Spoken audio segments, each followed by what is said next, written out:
Considering history as a moral exercise, her lessons would be too infrequent if confined to real life. Thomas Jefferson.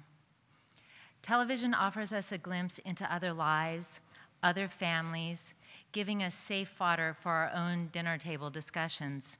There, over the mashed potatoes, along with learning to cope with acne and teenage angst, to get along with rotten brothers and perfect sisters, we consider the difference between poor people, rich people, who to like, who to hate, or maybe just who to avoid, and who or what has power over us. Here's a little something to chew on. It's season 5 of All in the Family, and the strike at the loading dock has gone on too long. Everybody's pitching in to make up for Archie's lost income.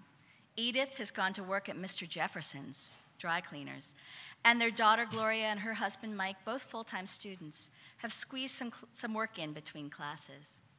Even so, as Archie observes, the three of them collectively are making just enough to be a little behind. Although casually bullied by the patriarch who calls him meathead and slings one-liners at him throughout the show, Mike is the first to recognize Archie's sense of displacement as the breadwinner of the house. He cringes sympathetically at the jubilation their respective wives are experiencing as mother and daughter bond over the unexpected satisfaction of being busy, busy, busy, busy. Meanwhile, negotiations at the dock have stalled because the so-called young hotheads of the union are holding out for a cost of living escalator clause. Archie and the old guard have such a poor understanding of the economics involved and such unwavering trust in the invisible hand of the free market that they don't get what the big deal is.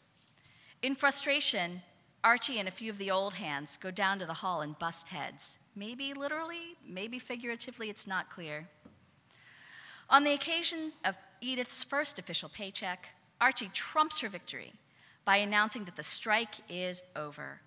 They have agreed to a 15% raise over 3 years. Meathead quietly confides to Gloria that they have made a bum deal.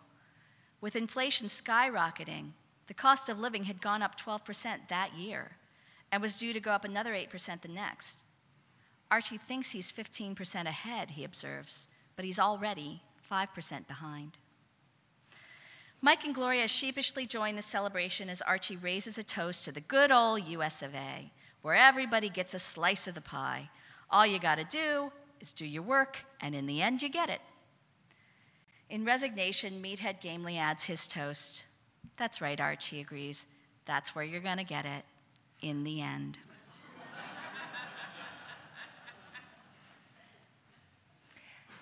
Meet George Jefferson. He was Archie Bunker's neighbor until he made it big in the dry cleaning business with stores all over New York. He and his wife Louise, affectionately known as Wheezy, have moved to a very expensive apartment in a high-rise building. They have a sharp-tongued maid, Florence, who stands up to George at every turn, reminding him frequently of who he is and how he was raised, cautioning him against that devil liquor and calling him out on this or that, as every good Baptist woman should. George and Louise's grown son Lionel has married Jenny Willis, the daughter of the biracial couple that live in the same building as George and Louise. George is not particularly happy to have this couple as in-laws, but their lot has truly been cast together as Jenny is expecting everyone's first grandchild. Louise doesn't share George's negativity, and while not as full of vinegar as Florence, she consistently encourages George to be kinder and more welcoming to the others. As we tune in, Lionel is dressed up and getting ready to leave for an important interview for a new job. He is very excited because if he gets it, he and Jenny can buy a little house for their growing family. George gives Lionel all sorts of business advice on how to shake hands, what to say to this rich white guy, how he should handle meeting the women who work at the company, and other words of wisdom on making it in the white man's world. George starts singing a different tune when he finds out that the new job is in Boston and Lionel, Jenny, and the baby will be moving away. He and Louise half-heartedly wish Lionel good luck as he hurries out the door, excited for his opportunity and disappointed at his parents' reaction when they learn that the new job is in Boston. As Lionel departs, Florence's gospel choir arrives to practice in the kitchen. Jenny and her parents happen in, and the usual chaos ensues. As it turns out, Jenny needs someone to fill in for Lionel at their Lamaze class, and only George is available. As television luck would have it, Jenny goes into labor. Jenny goes into labor just as she and George have left class. We'll have to wait until next week to find out what happens. The TV theme to Good Times was a recitation of life experiences that sound like anything but good times. Temporary layoffs, good times. Easy credit ripoffs, good times. Hanging in a chow line, good times. Scratching and a hustling, good times. It's season 4, and James, the father of the Evans household, has unexpectedly died. His widow has held it together, but when the last of the mourners had cleared the apartment and she's putting away the punch bowl, Florida smashes it on the ground and in a moment of despair famously exclaims, "Damn, damn, damn." To make matters worse, JJ loses his job. And even with Florida working, Thelma taking part-time shifts at the beauty shop, and Michael working a paper route, they face imminent eviction. When Thelma confides to JJ that she's resigned to dropping out of college, he decides, as the man of the house, to take a job with some old friends gambling and running books. When the family finds out that he's been making money on illegal gambling and not in an advertising agency as he claimed, they are outraged. JJ has an answer for every objection. He argues that gambling is inevitable. It's the second oldest profession. Florida counters that it pays for organized crime, that proceeds from every dollar he makes go into some child's veins. JJ quibbles that he's not the godfather or anything, he's small potatoes. Thelma notes that a little illegal is like being a little pregnant. Michael, the budding black nationalist, comes in with a decisive blow, saying how could he do this to their community, that corruption is bad for their image. But JJ returns just as strong. I think living in a 2-bedroom apartment paying tomorrow's prices for yesterday's food is also a terrible image. Florida holds out the hope that there are 2 ways out of the ghetto, a right way and a wrong way, but in the end, she is unpersuasive. JJ challenges her to name one brother in the projects who's got a future that ain't in the racket. You, she retorts, playing the only card she's got, because you're getting out right now.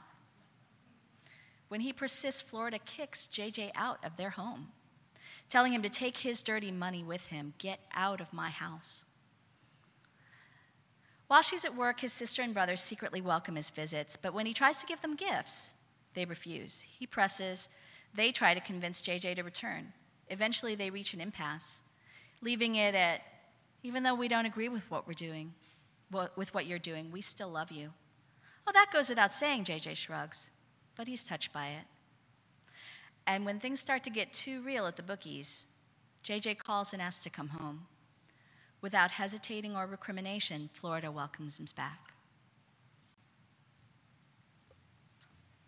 And then there's that uncompromising, enterprising, anything but tranquilizing right-on Maud. Meet Maud. She is a liberal living in upstate New York in the 1970s. She is all about the women's liberation movement. No man is the boss of her. She is educated, loud, opinionated, and well-off enough to have a series of housekeepers, one of whom, Florida Evans, we just met. Maud is quite the opposite of her cousin Edith, who is married to Archie Bunker. Maybe, though, Maud isn't quite the self-labeled tough broad she appears to be. In this episode, groundbreaking television according to historians, because virtually the entire episode is devoted to a single monologue delivered by the title character. Maud is visiting a psychiatrist for the first time, ostensibly because she has fallen out of love with her 4th husband and is a little afraid of the future as her 50th birthday is just a few days away. Believe you me, back in the day, no one believed 50 was the new 30. First, we learn Maud's husband, Walter, has been making a bit of a fool of himself over the new and much younger wife of a friend, which has Maud lamenting over how she looks. Riley commenting that the law of gravity is one law she wants to see repealed. Maud loudly proclaims that she has rejected Walter first, vehemently claiming that she is always the one that leaves first. And we go on to learn that Maud has left home at age 18, never to go back to a mother with whom she argued with her entire life, and a father she stopped kissing goodnight at age 10, and how he never asked, even once, where his kiss goodnight was. How Maud hates her father, always more attentive to what's on the radio and not to her, and how he never loved her back. Then, at the point of utter despair, Maud recalls how she and her mother fought over a coat for the winter prom her junior year. Maud wanted a fancy coat with a Persian lambswool collar, and her mother wanted to buy the less expensive green coat that, in Maud's words, made her look like a giant green bush. And in the end, Maud wears her old one. As Maud and her date arrive at the prom, her father appears, out of breath, carrying that beautiful coat. He had gone to the store order's home, convinced him to open up again after hours, and had purchased that coat for her. In that moment, Maud asks herself, how could I have forgotten such a sweet and loving thing? How can I hate someone that would do such a thing for me? This is Maud's moment of divine grace, the opening of her heart.